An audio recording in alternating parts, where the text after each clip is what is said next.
have Robinhood done, by the way, if we want to go over that. Yeah, why not? Let's get that done today. Because we got Hood. That one's going to be interesting because people always forget they're based in Europe too. And that plays in, like, that plays a factor. Because with them, it's really about, okay, here we go again. Are they getting ready for another run up, or are they getting ready to run everybody up to a cliff and let them run off? They're up 173% this year and heads into Wednesday's earnings with a ton of momentum so far. Did you post it? I didn't The see the post. Is this another one I forgot to post? Yeah, I don't think you Maybe? posted Yeah, I it. did. Let me grab our Q2 earnings spotlight. If my computer would stop freezing every 2 seconds, that would be fantastic. I swear, my computer has been crashing like once a day. I think I need to upgrade the hard drive in this thing. Oh, here we go. That's why, because it gave me a weird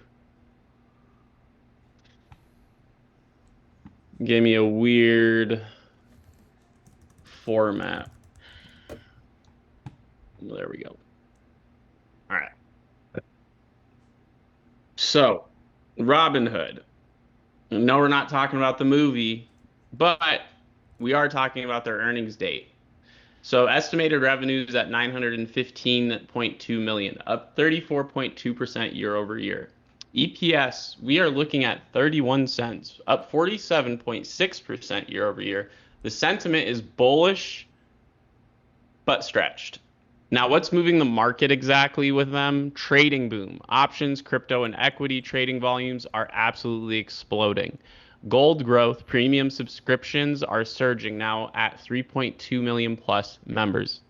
Expansion mode, buying Bitstamp, launching credit cards, and, well, going global. Buybacks and flex. 1.5 billion repurchase plan in place, 4.4 billion cash on hand. That's a great margin to be carrying, by the way. But the valuation warning. I'm getting a 67x forward PE.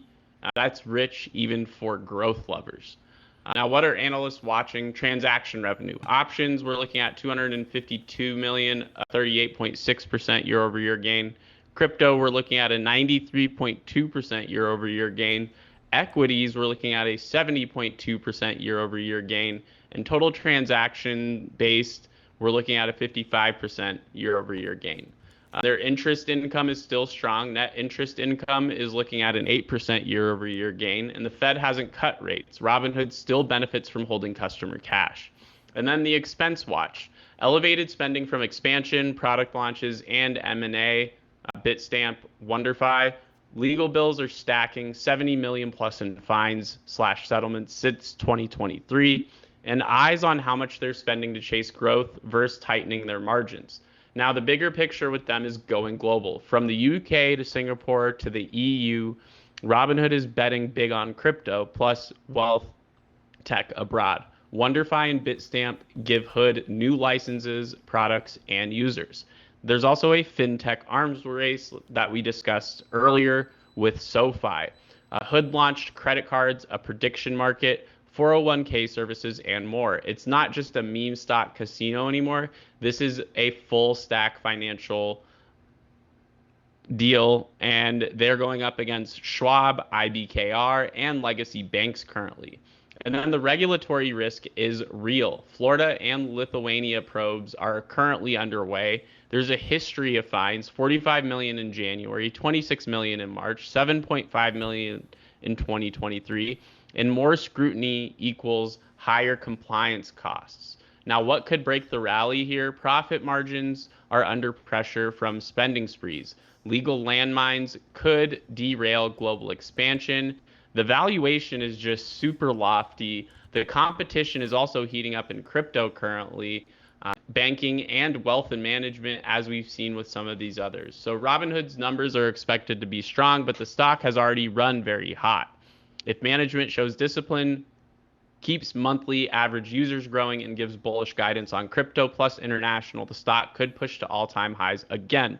But if spending runs wild or regulatory noise gets louder, well, we're going to have to look out for some downside below as well.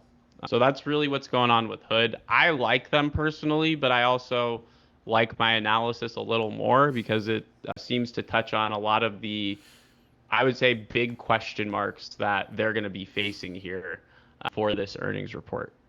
I don't think it's a make or break type of earnings report for them, though, personally. Yeah, let's take a look over at the chart. They've gone through their accumulation. They've had their reaccumulation patterns as well. So if I were to share this here, let me make sure that shows up.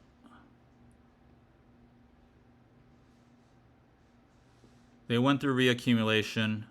There is a little bit of a buying climax that's showing up around this $100 range.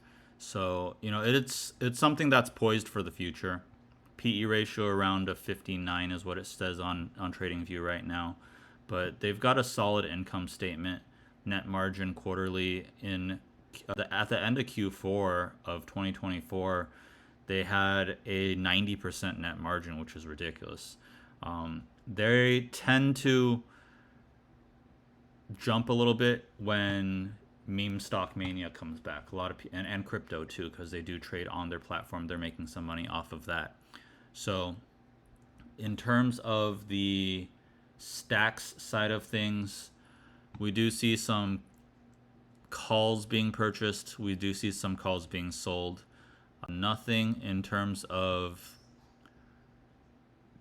exact directional. In terms of the buying of the unusual stuff, I will say it has more of a bullish sentiment when it comes down to it. But keep in mind too, some of these, 100K, this one 500K, aiming for the 15th of this month. There is a little bit more of an upside when it comes down to what Stacks is saying here. It is one of those names, just like the rest of them that we see this week. Keep an eye out for what comes in tomorrow, Tuesday, and Wednesday before close. What you want to see is them trying to get into some positions right before the close. Those are the really interesting ones. If you see a gold and blue bar show up with 12:59 for me, because it closes at 1, or 12:51, these ones right before close are the interesting ones that you usually want to keep an eye out for, especially when they're doing it right before the earnings report's going to come out. Okay, so we've got a lot of these earnings coming up this week. Keep an eye out for those. Max and I will continue to do our write-ups in our Discord. So if you're in our Discord, let me share this with you real quick. If you're in our Discord, or if you're in Stacks, you guys can see in here on the left side, ERU trades and TG trades. That's Max over here. All of these will be posted throughout the rest of this week.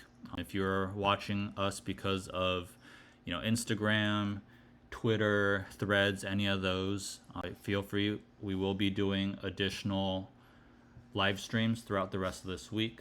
We're going to try to make sure that you guys get as much information as we possibly can share, especially with things like Stacks and what prints show up.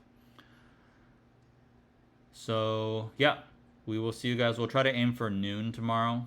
Noon, I'm on Pacific time, West Coast over here in California.